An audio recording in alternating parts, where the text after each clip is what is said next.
കടലിലെയും മറ്റു ജലത്തിന് വൻതോതിൽ സ്ഥാനചലനം സംഭവിക്കുമ്പോൾ ഉടലെടുക്കുന്ന ഭീമാകാരമായ തിരകളെയാണ് സുനാമി എന്ന് വിളിക്കുന്നത്.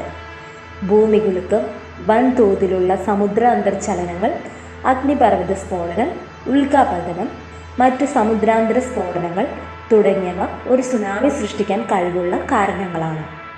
സുനാമികൾ തിരിച്ചറിയപ്പെടാത്ത അത്ര ചെറുതും അങ്ങേയറ്റം നാശനഷ്ടങ്ങൾ ഉണ്ടാകാവുന്ന അത്ര വലുതും ആകാം. ഗ്രീക്ക് ചരിത്രകാരനായ തുസിഡൈഡാണ് ആദ്യമായി സുനാമിയെ സമുദ്ര അന്തർഭൂകമ്പങ്ങളുമായി ബന്ധപ്പെടുത്തിയത്. 20-ാം നൂറ്റാണ്ട് വരെ സുനാമിയെ പറ്റി വളരെ ചെറിയ തോതിൽ മാത്രമേ അറിവുണ്ടായിരുന്നുള്ളൂ. സുനാമി എന്ന വാക്ക് ജപ്പാൻ ഭാഷയിൽ നിന്നും ഉടലെടുത്തതാണ്. ജപ്പാൻ ഭാഷയിൽ സു എന്നാൽ തുറമുഖം, നാമി എന്നാൽ തിര എന്നീ 2 വാക്കുകൾ കൂടി ചേർന്നാണ് സുനാമി. ഏകദേശം 195 ഓളം സുനാമികൾ ജപ്പാനിൽ രേഖപ്പെടുത്തിയിട്ടുണ്ട്.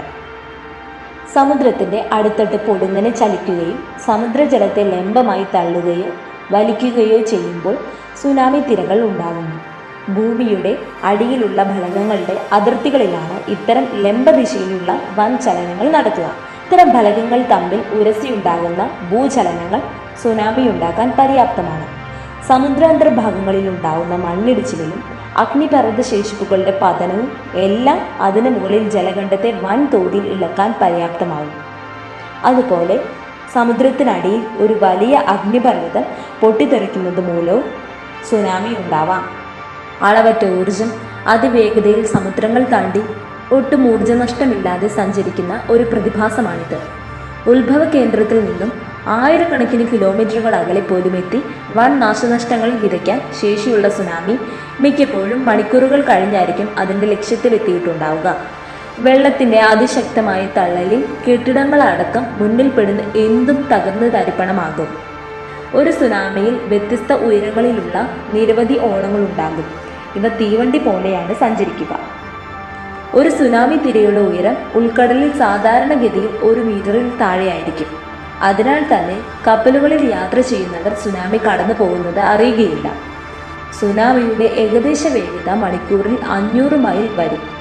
കരയോടടുക്കും തോറും കടലിൻ്റെ ആഴം കുറയുകയും അതിനാൽ സുനാമിയുടെ വേഗത ഗണ്യമായി കുറയുകയും ചെയ്യും. അപ്രകാരം വേഗവും തരംഗ ദൈർഘ്യവും കുറയുന്നതോടെ തിരകളുടെ നീളം കുറുകി ഉയരം കൂടാൻ തുടങ്ങുന്നു. ഭാരതത്തിലെ ആദ്യത്തെ സുനാമി മുന്നറിയിപ്പ് സംവിധാനം 2007 ഒക്ടോബർ 1 മുതൽ ഹൈദരാബാദിൽ ആരംഭിച്ചു. ആൻഡമാൻ നിക്കോബാർ ദ്വീപിലെ രംഗാചാങ്കിൽ നാഷണൽ ഇൻസ്റ്റിറ്റ്യൂട്ട് ഓഫ് ടെക്നോളജി സ്ഥാപിച്ച സുനാമി മുന്നറിയിപ്പ് സംവിധാനം ഭൂകമ്പമുണ്ടായി 3 മിനിറ്റിനകം സുനാമി പ്രവചിക്കാൻ സാധിക്കും.